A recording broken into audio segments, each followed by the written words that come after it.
అనుదిన బైబుల్ ఆదికాండం 39వ అధ్యాయం. యోసేపును ఐగుప్తునకు తీసుకొని వచ్చినప్పుడు ఫరో యొక్క ఉద్యోగస్తుడును రాజ సంరక్షక సేనాధిపతియునైన పోతీఫరను ఒక ఐగుప్తీయుడు అక్కడికి అతన్ని తీసుకొని వచ్చిన ఇష్మాయేలు యొద్ద అతన్ని కొన్నెను.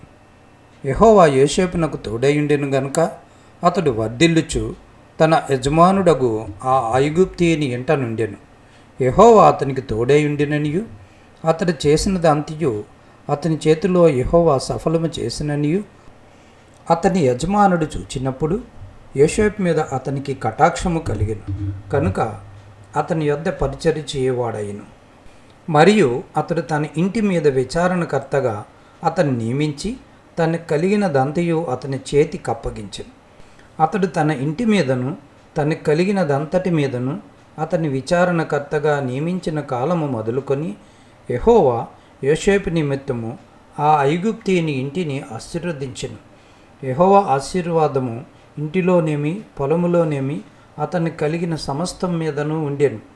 అతడు తనకు కలిగినదంతయు యోసేపు చేతికి అప్పగించి తాను ఆహారము తినుట తప్ప తనకేమి ఉన్నదో ఏమి లేదో విచారించినవాడు కాడు. యోసేపు రూపవంతుడును సుందరుడినై ఉండెను. అటు తర్వాత అతని యజమానుని భార్య యోసేపు మీద కన్నువేసి తనతో శయనించుమని చెప్పాను. అయితే అతడు ఒప్పక, నా యజమానుడు తనకు కలిగినదంతయు నా చేతికి అప్పగించెను కదా, నా వశమున తన ఇంటిలో ఏమి ఉన్నదో అతడు ఎరుగడు. ఈ ఇంటిలో నాకంటే పైవాడు ఎవడునూ లేడు. నీవు అతని భార్య అయినందున నిన్ను తప్ప మరి దేనిని నాకు అప్పగింపక ఉండలేదు.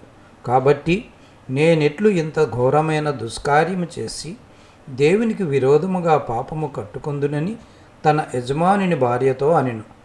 దినదినము ఆమె యోసేపుతో మాట్లాడుచుండెను, కానీ అతడు ఆమెతో శయనించుటకైనను ఆమెతో నుండుటకైనను ఆమె మాట విన్నవాడు కాడు.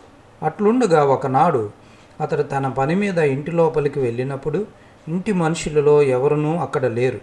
అప్పుడు ఆమె అతని వస్త్రము పట్టుకొని తనతో శయనింపమని చెప్పగా అతడు తన వస్త్రమును ఆమె చేతిలో విడిచిపెట్టి తప్పించుకొని బయటికి పారిపోయాను. అతడు తన వస్త్రమును ఆమె చేతిలో విడిచి తప్పించుకొని పోవుట ఆమె చూచినప్పుడు తన ఇంటి మనుషులను పిలిచి, చూడిడి, అతడు మనలను ఎగతాళి చేయుటకు ఒక హెబ్రీయుని మన యొద్దకు తెచ్చియున్నాడు. నాతో శయనింపవలనని వీడు నా యొద్దకు రాగా నేను పెద్ద కేక వేసి తిని, నేను బిగ్గరగా కేక వేయుటవాడు విని నా దగ్గర తన వస్త్రముని విడిచిపెట్టి తప్పించుకొని బయటికి పారిపోయినని వారితో చెప్పి అతని యజమానుడి ఇంటికి వచ్చే వరకు అతని వస్త్రము తన దగ్గర ఉంచుకొనెను. అప్పుడు ఆమె తన భర్తతో ఈ మాటల చొప్పున చెప్పాను, నీవు మన యొద్దకు తెచ్చిన ఆ ఎబ్రీదాసుడు నన్ను ఎగతాళి చేయుటకు నా యొద్దకు వచ్చెను. నేను బిగ్గరగా కేక వేసినప్పుడు వాడు తన వస్త్రము నా దగ్గర విడిచిపెట్టి తప్పించుకొని బయటికి పారిపోయినను.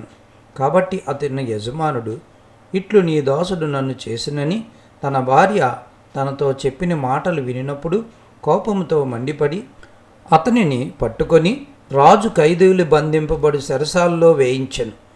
అతడక్కడ చెరసాలలో ఉండెను. అయితే యెహోవా యోసేపునకు తోడైయుండి అతని యందు కనికరపడి అతని మీద చెరసాల యొక్క అధిపతికి కటాక్షము కలుగునట్లు చేసెను. చెరసాల అధిపతి ఆ చెరసాలనున్న ఖైదీలందరినీ యోసేపు చేతికి అప్పగించెను. వారక్కడ ఏమి చేసిరో అదంతయు అతడే చేయించువాడు.